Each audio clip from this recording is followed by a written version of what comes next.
Assalamualaikum warahmatullahi wabarakatuh. Hamdan wa syukran lillah, amma ba'du. Yang terhormat Ibu dosen pengampu mata kuliah manajemen pendidikan, yakni Ibu Muthaharoh MPDI, serta teman-teman seperjuangan, yakni teman-teman kelas PAIG.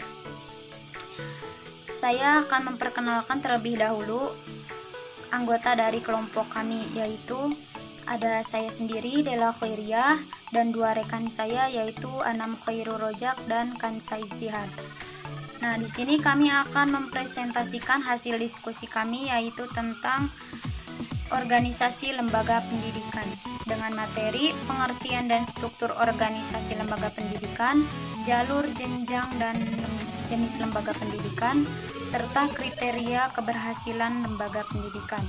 Untuk mempersingkat waktu, kita langsung saja ke pemaparan materi yang pertama, yaitu Saudari Kansa Izdihar yang akan memaparkan pengertian dan struktur organisasi lembaga pendidikan. Kemudian dilanjut ke pemateri yang kedua, yaitu Anam Khairul Rojak yang akan memaparkan materi tentang jalur, jenjang, dan jenis lembaga pendidikan. Serta yang terakhir itu saya sendiri yang akan memaparkan materi tentang kriteria keberhasilan lembaga pendidikan.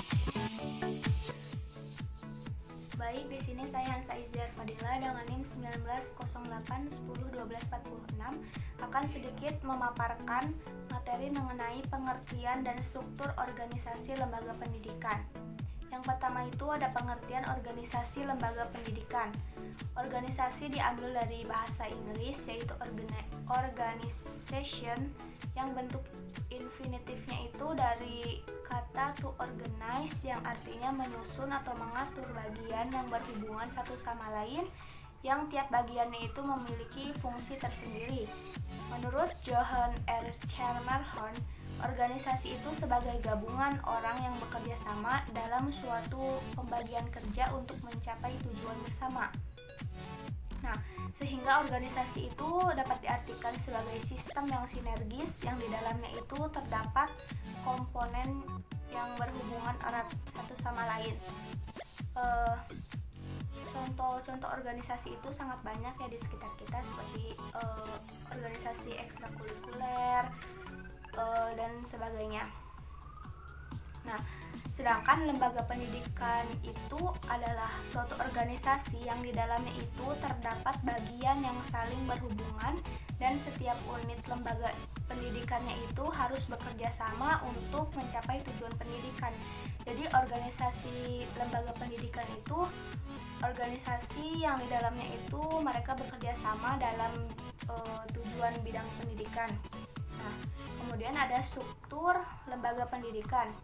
Menurut Ekas dan James Kosenzweig, struktur diartikan sebagai pola hubungan komponen atau bagian suatu organisasi. Nah, menurut Stoner juga, struktur organisasi itu dibangun atas 5 unsur, yaitu ada unsur spesialisasi aktivitas, standarisasi aktivitas, koordinasi aktivitas, sentralisasi aktivitas, dan ukuran unit kerja. Nah, struktur dalam organisasi itu akan lebih jelas dan biasanya digambarkan menggunakan bagan dan skema. Nah, struktur organisasi ini menspesifikasikan pembagian kegiatan kerja dan juga menunjukkan fungsi atau kegiatan yang berbeda-beda namun masih sangat berhubungan. Struktur juga menunjukkan hierarki dan wewenang organisasi serta memperlihatkan hubungan pelapornya. Nah, jadi dalam organisasi itu pasti akan ada struktur organisasi. Jadi dari yang paling atas sampai paling bawah. Contohnya dalam organisasi sekolah, wewenang yang paling tinggi itu ada di kepala sekolah. Berarti kepala sekolah itu memiliki jabatan tertinggi. Kemudian di bawahnya itu bawahannya ada guru, petugas kebersihan, security, siswa, dan lain sebagainya. Nah, jadi dalam skema atau bagan itu memperlihatkan wewenang dan juga tugas serta bertanggung jawabnya kepada siapa. Mungkin sekian yang bisa saya sampaikan, kurang lebihnya mohon maaf. Kembali lagi ke moderator. Baik, terima kasih kepada moderator yang telah memberikan saya kesempatan untuk menerangkan materi yang kedua tentang jalur, jenis, dan jenjang pendidikan. Yang pertama ada jalur pendidikan. Jalur pendidikan itu ada 3. Yang pertama jalur pendidikan normal, yang kedua pendidikan non formal, dan yang ketiga pendidikan informal. Pendidikan normal itu layaknya persekolahan, jadi sistem persekolahan, ada kurikulum dan ada tata cara yang mengaturnya. Yang kedua pendidikan non formal, yaitu pendidikan yang terkadang ada berjenjangnya tapi di luar sistem persekolahan. Jadi yang lebih dikenal pendidikan luar sekolah. Yang ketiga pendidikan informal. Pendidikan informal ini berkaitan dengan lingkungan dan keluarga. Jadi tidak ada kurikulumnya, tidak disengaja, bahkan dengan adat atau budaya. Nah, yang kedua jenjang pendidikan. Jenjang pendidikan ada 3. Yang pertama jenjang pendidikan dasar, pendidikan menengah, dan pendidikan tinggi. Pendidikan dasar itu meliputi TK, SD, dan SMP yang sederajat, baik itu MI atau MTS, pokoknya yang sederajat.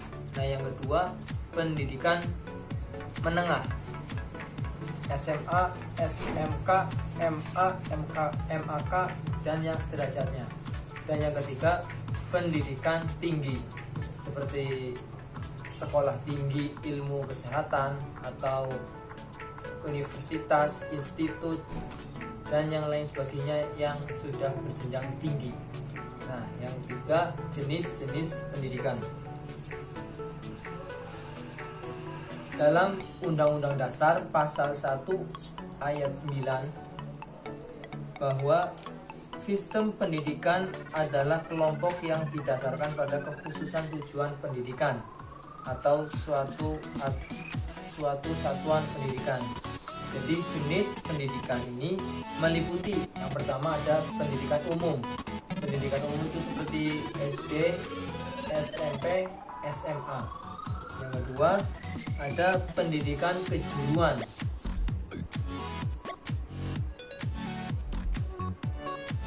Pendidikan kejuruan itu yang lulusannya mempunyai keahlian dalam bidang tertentu.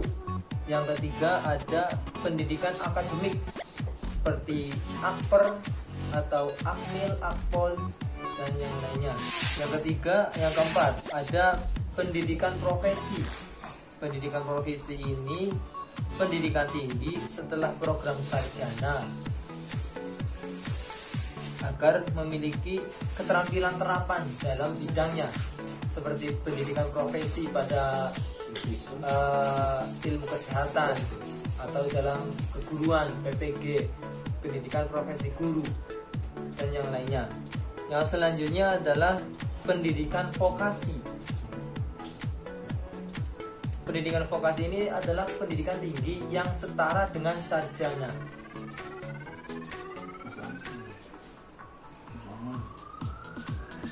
Yang keahliannya tertentu seperti D3 atau D4. Nah, lulusannya memiliki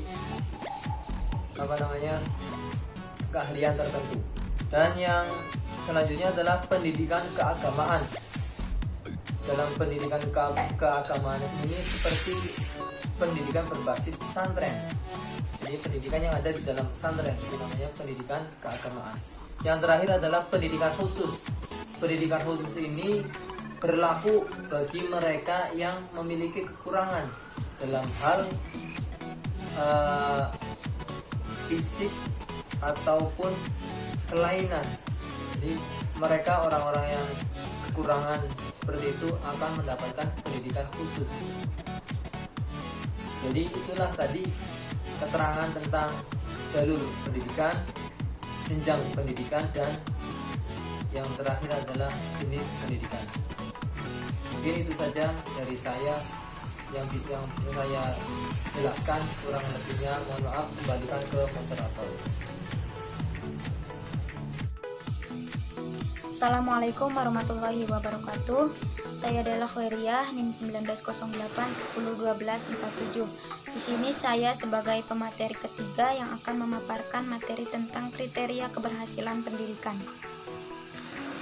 Pengorganisasian sebagai proses membagi kerja ke dalam tugas-tugas yang lebih kecil, membebankan tugas-tugas itu kepada orang yang sesuai dengan kemampuannya, dan mengalokasikan sumber daya serta mengkoordinasikannya dalam rangka efektivitas pencapaian tujuan organisasi. Oleh sebab itu, untuk mencapai tujuan sebuah organisasi, maka diperlukan kriteria keberhasilan organisasi lembaga pendidikan. Nah, kriteria keberhasilan itu berfungsi untuk menentukan nilai suatu aspek dalam suatu komponen tertentu. Nah, pengelolaan suatu lembaga pendidikan yang efektif dan efisien itu merupakan syarat yang mutlak atas keberhasilannya organisasi tersebut. Nah, tidak terkecuali lembaga pendidikan yang juga akan semakin dituntut untuk menjadi suatu organisasi yang tepat sasaran dan berdaya guna. Nah, sekolah sebagai lembaga pendidikan formal itu memerlukan suatu sistem pengelolaan yang profesional. Sebagai salah satu komponen utama dalam sistem pendidikan, maka selayaknya sekolah itu memberikan kontribusi yang nyata dalam meningkatkan kualitas SDM. Nah, hal ini tidak terlepas dari seberapa baiknya sekolah tersebut dikelola. Apabila sekolah itu dianalogikan sebagai mesin produksi, maka kualitas outputnya akan relevan dengan kualitas mesinnya. Nah, keberhasilan suatu lembaga pendidikan itu merupakan keberhasilan kepala sekolah. Nah, kepala sekolah yang berhasil apabila mereka memahami keberadaan sekolah sebagai organisasi yang kompleks dan unik. Nah, serta mampu melaksanakan peran kepala sekolah sebagai seorang pemimpin yang bertanggung jawab untuk memimpin sekolah, sehingga keberhasilan kepemimpinan pada hakikatnya itu berkaitan dengan tingkat kepedulian seorang pemimpin terlibat terhadap kedua orientasi, yaitu apa yang telah dicapai oleh organisasi dan pembinaan terhadap organisasi. Baik, mungkin hanya itu pemaparan materi dari kelompok kami. Kurang dan lebihnya saya mohon maaf. Kami dari kelompok 2